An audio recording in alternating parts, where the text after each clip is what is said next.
Thank you, John. I leave that first song that kind of opens our worship. John asked if there was anything special. I said, no, whatever you want. Couldn't have picked a better one.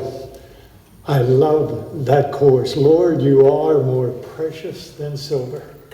Nothing I desire compares with you. So we have gathered to worship again. And I'm kind of excited because this is it.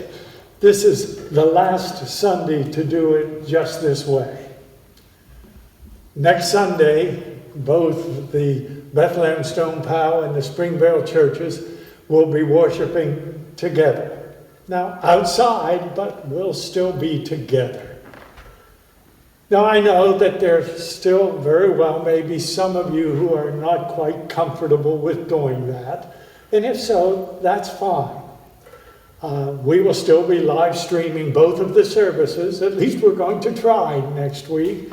So if you want to stay in your home and watch as you've been doing, that's fine. But if you want to see one another in the context of worship, then come and join us outside at each of the church properties next Sunday. Bethlehem Stonepile will be at 10 o'clock, and then Springvale service will be at 11.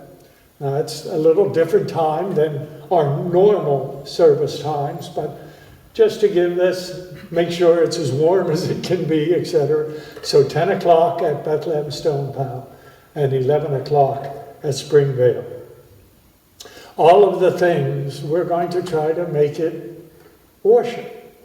That means we're going to take an offering, not in the way we usually have, but there will be offering baskets set up where you can just drop your offering in at some point during the morning.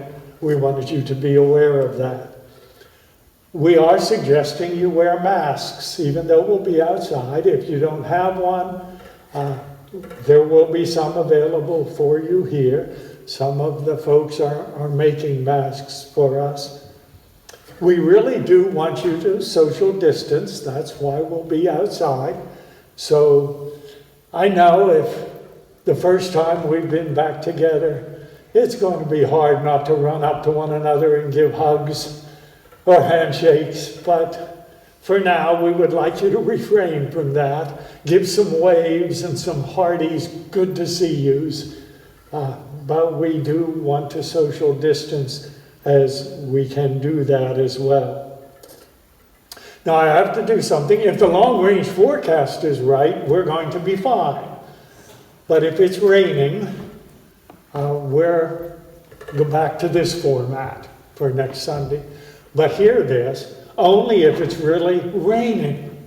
If it's threatening, we're still going to be outside. If you have any doubts, next Sunday morning you could check the church's website or call the church office, and especially if we're moving in for online service, we will make that announcement for you there. We also want to make it known, especially to Bethlehem Stonepile people. We will be having our outdoor service in what I'm calling the front of the church, in the grassy area and parking lot nearest to the road. Parking will be around the back of the church. Now, there may be some who, with walkers or whatever, find it difficult to walk that distance.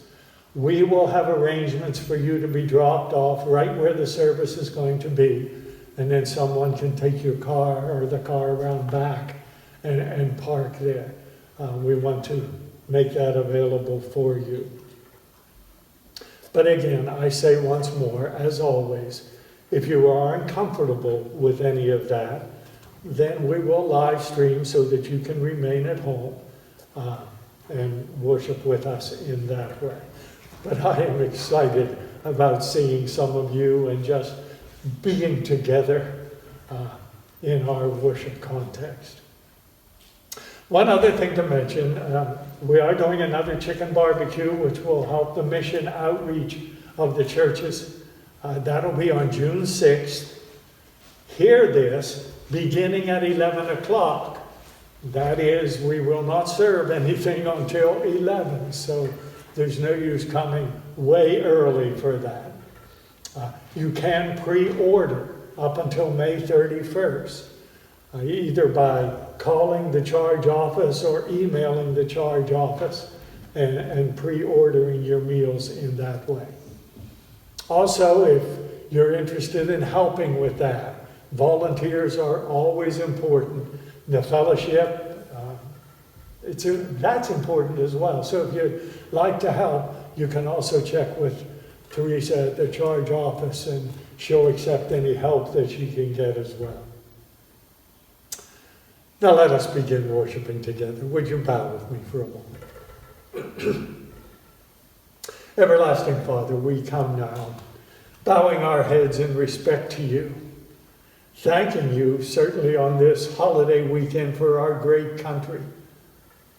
On this Sunday morning, as we have for the last number of weeks, we struggle in the midst of this COVID-19 pandemic. But this weekend, we come before you, remembering the men and women whose sacrifice has helped to keep us safe and free. We ask, Lord, that you would stir our hearts with patriotism, but stir our hearts with thankfulness as we think about our country's treasures. All those people in each of our lives that has helped us on our life's journey. May we in this Memorial Day weekend be inspired in our thinking of our loved ones who have died, and may we be challenged to be more abundant in the giving of ourselves. As we worship you this day, may your Spirit abide in our thoughts and our feelings. May we rejoice in all the lives that have helped us, guide us on our way. And this weekend, may we remember. Amen. Scripture-wise, I want to share with you some portions, some select verses from the 11th chapter of Hebrews and the 12th chapter of Hebrews. Now, faith is being sure of what we hope for and certain of what we do not see. This is what the ancients were commended for. By faith, we understand that the universe was formed at God's command, so that what is seen was not made out of what was visible. Therefore, since we are surrounded by such a great cloud of witnesses, let us throw off everything that hinders and the sin that so easily entangles, and let us run with perseverance the race marked out for us. Let us fix our eyes on Jesus, the author and perfecter of our faith, who for the joy set before him endured the cross, scorning its shame, and sat down at the right hand of the throne of God. Consider him who endured such opposition from sinful men, so that you will not grow weary and lose heart. Now, I also want you to hear from words from Ecclesiasticus, chapter 44. Now, hear what I just said. I did not say Ecclesiastes. I said Ecclesiasticus. That is part of the Jewish wisdom literature. And actually, this portion that I share with you used to be in one of the Methodist hymnals in the Acts of Praise in the back of the hymnal. But this from Ecclesiasticus, chapter 44. Let us now praise famous men and our fathers in their generations. The Lord apportioned to them great glory, his majesty from the beginning. There were some who ruled in their kingdoms. Now I want you to listen to this part because it's talking about people who are famous. There are some who ruled in their kingdoms. Men renowned for their power, giving counsel by their understanding, and proclaiming prophecies. Leaders of the people in their deliberations, wise in their words of instructions. Those who composed music and set forth verses in writing. Rich men furnished with resources, living peaceable in their habitations. All these were honored in their generations and were the glory of their times. It's all talking about people in their times who were famous. But then the Ecclesiasticus passage continues. But there are also those who have no memorial, who have perished as though they had not lived. But these were men of mercy, whose righteous deeds have not been forgotten. Their prosperity will remain with their descendants, and their inheritance to their children's children. Their prosperity will continue forever, and their glory will not be blotted out. Their bodies were buried in peace, and their names live to all generations. Peoples will declare their wisdom, and the congregation will proclaim their praise. That's what I want to do with you in our worship today. I want to talk with you about people who aren't famous. People who were still men and women of mercy and whose righteous deeds have not been forgotten. I want to proclaim to you that there are people in each of our lives who have helped make us what we are. John's going to play another song for us now. Come thou fount of every blessing.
Thank you, John.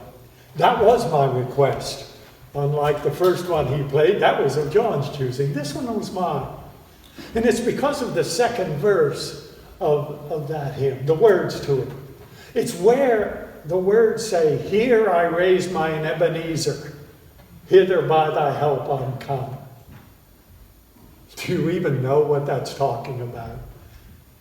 As a youngster, I remember singing that hymn in the church I grew up in, and kind of wondering, what on earth does that mean? Here I raise mine Ebenezer? Well, it comes from 1 Samuel chapter 7. The Israelites and the Philistines, they had many battles during the course of Old Testament history. At this one particular battle near Mizpah, the Israelites were triumphant. And in 1 Samuel 7:12, it just says, "Then Samuel took a stone and set it up between Mizpah and Shen. He named it Ebenezer, saying, 'Thus far has the Lord helped us.'" So this Ebenezer was a stone used to commemorate and to remember. I don't really ever think about it, but we have Ebenezers all over the place. We now call them gravestones. Our cemeteries are full of Ebenezers, gravestones we have set up to remember people. My dad had a number of different jobs as I was growing up. For a while, in my youngest life, he was a bulldozer operator. He operated a Caterpillar. It was an open cab one. I have stories about each of the jobs that my dad had. Once in a while, you would go into our kitchen and it would be black or blue with smoke. Dad was making toast. And when he made toast, he would make it as black as he could. Why? Well, when he ran his bulldozer in the coldest winter months, as I say, they didn't have heated or air-conditioned cabs back then. He would take his lunch and put his sandwiches out on the motor of that bulldozer, and they would get burnt. He said, once in a while, I just get hungry for burnt toast. So he would make a sandwich and he would burn the toast like he did on his Caterpillar bulldozer. For a while, he operated a Sinclair gas station. I have memories of that as well. I was old enough by then to help pump the gas in cars. Now, that would have been back in the 1950s. Most cars had their gas caps behind the license plate. That's where you always looked. I remember going out and waiting on a customer who had a 1956 Chevrolet Bel Air. I don't know whether you know anything about them. They're a classic car now. But then I couldn't find the gas cap. It wasn't behind the license plate like most cars. So I had to go ask the driver of the car, where do I put your gas in? It was behind the tail light. That's where they put it on that car.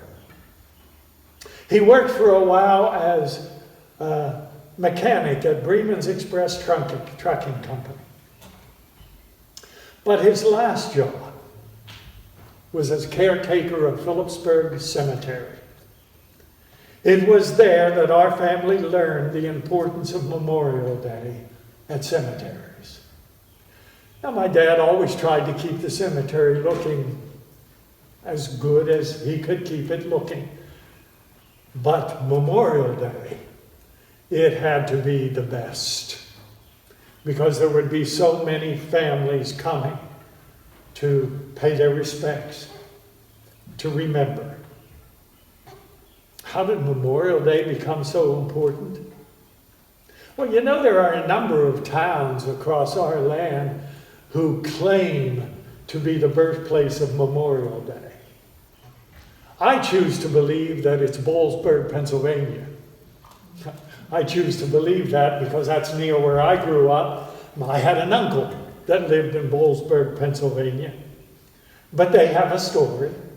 There's a plaque there that tells that story, a statue in that cemetery in Boalsburg as well. But it's all about a young teenage girl named Emma Hunter and her friend Sophie Keller. They gathered some garden flowers to take and place on the grave of Emma's father, a Dr. Reuben Hunter, who had been a surgeon in the Union Army. As it happened, on that same day, an older woman, Mrs. Elizabeth Meyer, also elected to put flowers on the grave of her son. Her son, Amos, had been killed in the fighting on the last day of the battle at Gettysburg. And then the story says this. And so the two met, kneeling figures at nearby graves, a young girl honoring her father, and a mother paying respect to her son, each with a basket of flowers which they had picked by hand. And they got to talking. The mother proudly told the girl what a fine young man her son had been, how he had dropped his farm duties and enlisted in the Union Army at the outbreak of the war, and how bravely he had fought. The daughter respectfully took a few of her flowers intended for her father, and as a token placed them on the son's grave. The mother, in turn, laid some of her freshly cut blooms on the father's grave. These two women had found in their common grief a common bond as they knelt together in that little burial ground in central Pennsylvania, where Mount Nittany stands eternal guard over those who sleep there. The story goes on that before the two women left each other that Sunday in October of 1864, They agreed to meet again the very next year in order to honor not only their own two loved ones, but others who now might have no one left to kneel at their lonely graves. During the weeks and months that followed, the two women discussed their little plan with friends and neighbors.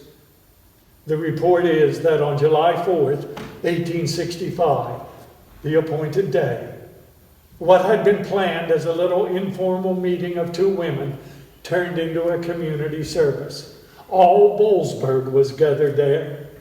A clergyman, Dr. George Hall, preached a sermon, and every grave in that little cemetery was decorated with flowers and flags. Not a single one was neglected. I like this weekend to be a time to remember. Now I know in greatest part we remember those who have suffered, sacrificed, who have died so that freedom could be ours. But I also remember all the Ebenezers, all the gravestones from various towns that remind me of people who have touched my life. I am sure there are Ebenezers, there are gravestones in your life that remind you of the help from people who have touched your life and helped make you who you are today. These Ebenezers remind us that no person is independent. We all lean upon the past. I want you to hear words from a Roy L. Smith. He writes, "No man has ever been independent. Every man has leaned upon the past. Every liberty we enjoy has been bought at the cost of martyrs' blood. Every achievement of the race has been made at the cost of incredible toil.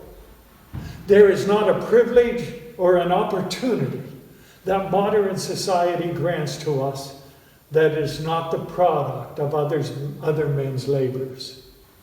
We drink every day from wells that we have not dug. We warm by fires we have not kindled. We live by liberties we have not won. We are protected by institutions we have not set up. Our churches are built upon the rocks that have been put in place by martyrs of the ages past. Our governments rest upon the foundations cemented in place by the blood of soldiers who tracked their way barefoot through icy battlefields or burning sands. Our courts are reared upon the bodies of those who died for freedom." And then he concludes, "No man lives unto himself. All the past has invested in him." The people in my life who have been significant, you don't know. They're not famous by world standards. That reading from Ecclesiasticus that I shared with you says that there are people who are famous in their own time. But there are also people that the world does not know. One other very brief paragraph. It's a paragraph that, frankly, I have used at many, many funerals because it is the most powerful thing to me for people who are mourning or remembering the loss of someone they've loved. I don't know who wrote it, but it says this: "Certainly my part in the great drama of life is small. Like a pebble carelessly tossed into a whirling pool. For a moment only the rhythm is disturbed. When I am dead, the snow will still fall in winter. The trees will still bud and put out new life in springtime. Autumn will follow summer, and the leaves will drift noiselessly down as they have for unnumbered centuries. But I have not lived in vain." Those concluding words are powerful ones to me. Though you do not know the people who have touched my life, And I do not know the people who have touched your lives. They have not lived in vain. And so we remember them this weekend. I want you to remember them. But I also want you to remember the incomplete tasks. The labor of all those who have gone before us is not over. There are still children who need to be taught and raised. There are still churches that need to be built and supported. There are still loving messages that need to be shared. There are still Christian examples that need to be set. I want you to remember this weekend those people who have not lived in vain, because they are people who have touched your life. But I also want you to remember that you have a task as well, to complete the work that they started. I want to close with the final verse of Thou, Come Thou Fount of Every Blessing. It's the verse that says, "Oh, to grace, how great a debtor daily I'm constrained to be. Let thy goodness like a fetter bind my wandering heart to thee. Prone to wander, Lord, I feel it, prone to leave the God I love. But here's my heart. God, take and seal it. Seal it for thy courts above." So this weekend, certainly remember people who have touched your life. But remember the task that you need to carry on as well. And I pray that the peace of God will abide with you until we worship together outside next Sunday. Amen. Amen.